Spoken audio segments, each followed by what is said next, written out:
عالمی بینک نے پاکستان کے لیے 37 کروڑ 59 لاکھ ڈالر قرض کی منظوری دے دی۔ ورلڈ بینک کے مطابق 10 سالہ توانائی پروگرام کے پہلے مرحلے کے لیے فنڈ فراہم کیا جائے گا۔ منصوبے سے بجلی کی ترسیل بہتر، نظام زیادہ مستحکم ہوگا۔ پاکستان میں قابل تجدید توانائی کا حصہ بڑھانے کی کوشش کی تقویت ملے گی۔ رقم سے قومی پاور گرڈ کو جدید بنانے کا منصوبہ شروع کیا جائے گا۔ اعلامیے کے مطابق ورلڈ بینک 10 سالہ توانائی پروگرام کے پہلے مرحلے کے لیے فنڈ فراہم کرے گا۔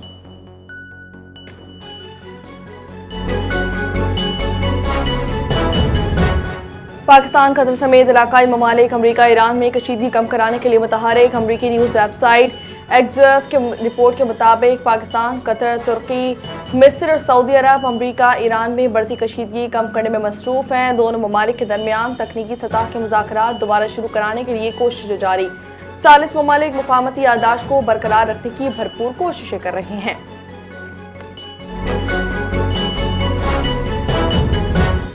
ایرانی سپریم لیڈر آیت اللہ خامنائی روضہ حضرت امام رضا کے احاطے میں سپرد خاک۔ شہید کی نماز جنازہ ان کے بڑے بیٹے آیت اللہ سید مصطفیٰ خامنائی نے پڑھائی۔ مشہد کی سڑکوں پر انسانوں کا سمندر، لاکھوں افراد نے رہبر کو الوداع کہا۔ تدفین جنازے کی 6 روزہ تقریبات تہران، قم، نجف، کربلا اور مشہد میں ہوئیں۔ پاکستان اور امریکہ کے درمیان باہمی تجارتی معاہدے پر مذاکرات واشنگٹن میں شروع۔ پاکستان اور امریکہ کے درمیان ریسپروکل ٹریڈ ایگریمنٹ پر 2 روزہ مذاکرات پر ترجمان دفتر خارجہ کے مطابق مذاکرات میں پاکستانی وفد کی قیادت سیکریٹری تجارت جواد پال کر رہے ہیں۔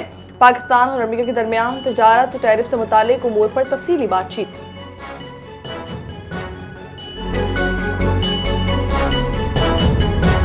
ٹرمپ انتظامیہ ایران جنگ جاری رکھتی ہے تو کانگریس مالی وسائل کی فراہمی روک دے۔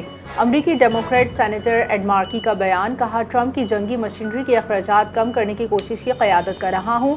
ٹرمپ ایک بار پھر ایران پر حملے کر رہے ہیں، کہہ رہے ہیں کہ جنگ بندی ختم ہو چکی۔ کانگریس پہلے ہی 2 جماعتی بنیادوں پر اصلاح پرواز جنگ کے خاتمے کے لیے ووٹ دے چکی۔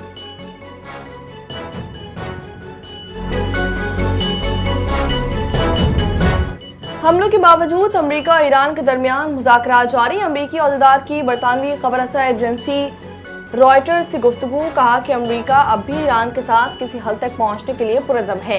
ایران کے ساتھ تکنیکی سطح کے مذاکرات بدستور جاری ہیں، اگرچہ دونوں ممالک کے درمیان فوجی کشیدگی برقرار ہے، تاہم سفارتی رابطے اور مذاکراتی عمل بھی جاری ہے۔ جرمن چانسلر کا نیتن یاہو کو فون، مفاہمتی یادداشت استحکام کے لیے بہترین موقع قرار۔ دونوں رہنماؤں کے درمیان لبنان کے موجودہ صورتحال پر تبادلہ خیال۔ رہنماؤں میں مقبوضہ فلسطینی علاقوں میں اسرائیلی اقدامات پر گفتگو۔ جرمن حکومت کے ترجمان کی جانب سے جاری بیان کے مطابق چانسلر میرز نے کہا، معاہدہ امن و استحکام کے قیام کے لیے سب سے مؤثر امکان فراہم کرتا ہے۔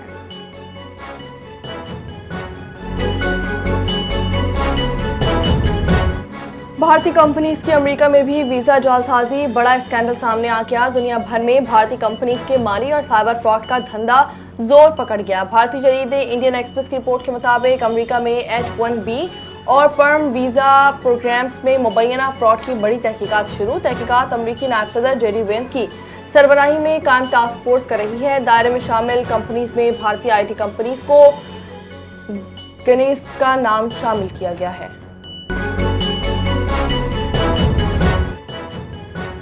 بھارت میں انتہا پسند بی جے پی کے زیر اقتدار، ریاست مہاراشٹر میں اقلیتوں کا جینا محال۔ ہندو انتہا پسند تنظیم RSS کے دور میں بھارت اقلیتوں کے لیے غیر محفوظ ملک بن گیا۔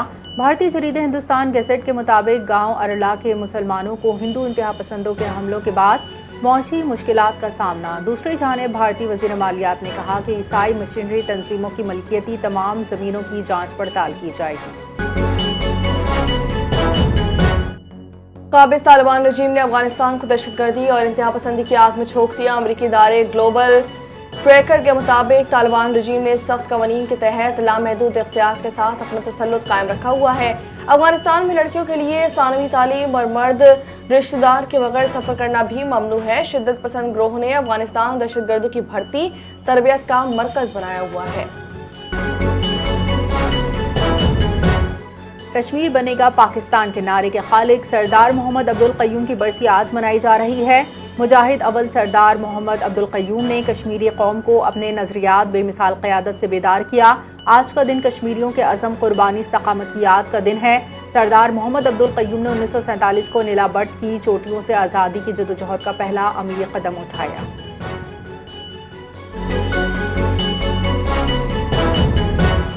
وفاقی وزیر داخلہ محسن نقوی کی بنگلہ دیشی ہم منصب صلاح الدین احمد سے ملاقات، داخلی سلامتی، پولیس تعاون، باہمی تعلقات کے فروغ سمیت مختلف امور پر تفصیلی تبادلہ خیال کیا گیا۔ دونوں وزرائے داخلہ کا مشترکہ مفادات کے شعبوں میں تعاون کو مزید وسعت دینے پر اتفاق۔ ایران اور امریکہ کے درمیان جاری کشیدگی، مشرق وسطی کی مجموعی صورتحال کے حوالے سے بھی گفتگو کی گئی۔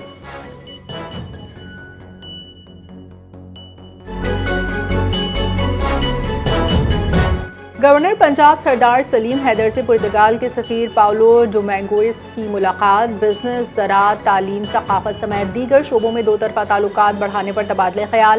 پاکستان پرامن ملک، سرمایہ کاری کے وسیع امکانات موجود ہیں، گورنر پنجاب سردار سلیم حیدر کی گفتگو، کہا دونوں ممالک کے درمیان مختلف شعبوں میں دو طرفہ تعاون فروغ دینے کی ضرورت۔ پاکستان سیاحت کے شعبے میں پرتگال کے ساتھ اپنے تعاون کو آگے بڑھانا چاہتا ہے۔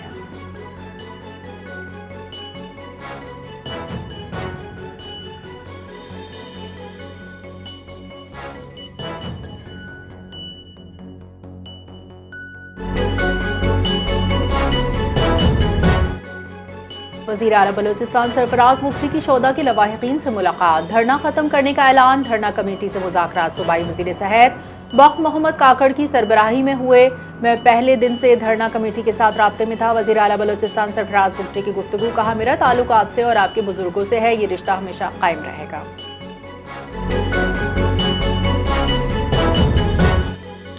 کراچی میں نماز جمعہ کے موقع پر سیکورٹی مزید سخت، آئی جی کراچی کی پولیس افسران کو مؤثر حفاظتی اقدامات یقینی بنانے کی ہدایت، کہا کہ مساجد اور امام بارگاہوں پر سادہ لباس اور بارودی پولیس اہلکار تعینات کیے جائیں۔ سیکورٹی ڈیوٹی میں کسی بھی قسم کی غفلت یا لاپرواہی برداشت نہیں کی جائے گی۔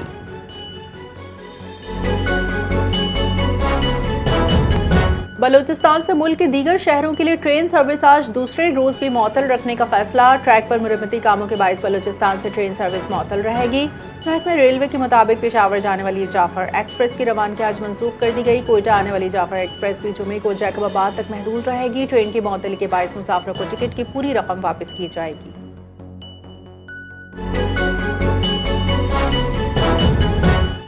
یورپ میں گرمی، اسپین جنگلات میں آگ بھڑک اٹھی، 12 افراد ہلاک ہو گئے، اب تک 12 لاشیں مل چکی ہیں، بعض متاثرین کی لاشیں اب گاڑیوں سے ملی۔ آگ ہائی ٹینشن لائن گرنے کے باعث لگائی گئی، جبکہ تیزی سے قریبی جنگلات تک پھیل گئی۔ صدر اندلس کے مطابق یہ المناک حادثہ پورے خطے کے لیے گہرے صدمے کا باعث ہے۔ آگ کے باعث متعدد شاہراہیں بند کر دی گئی ہیں۔ وینزویلا میں تباہ کن زلزلے سے ہلاکتوں کی تعداد 3,500 سے تجاوز کر گئی، 1000 افراد زخمی، 18,000 کے قریب بے گھر۔ ساحلی علاقے لوگویرا میں 800 سے زائد عمارتوں کو نقصان پہنچا، زلزلے سے 190 عمارتیں مکمل طور پر منہدم۔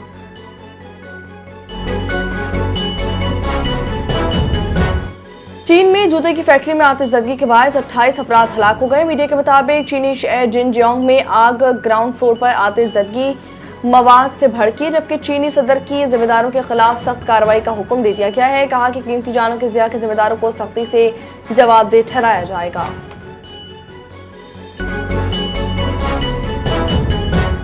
اور فیفا ورلڈ کپ میں کھیلے گئے میچ میں فرانس نے مراکش کو 2-0 سے شکست دے کر سیمی فائنل میں جگہ بنا لی۔ فرانس نے فیفا ورلڈ کپ 2026 کے سیمی فائنل میں پہنچنے والی پہلی ٹیم کا اعزاز حاصل کیا۔ میچ کی ابتدا سے ہی فرانسیسی ٹیم چھائی رہی۔ میچ کا پہلا ہاف بغیر کسی گول کے برابر رہا۔ اگلے ہاف میں 6 منٹ میں فرانسیسی ٹیم نے 2 گول کر کے میچ اپنے نام کیا۔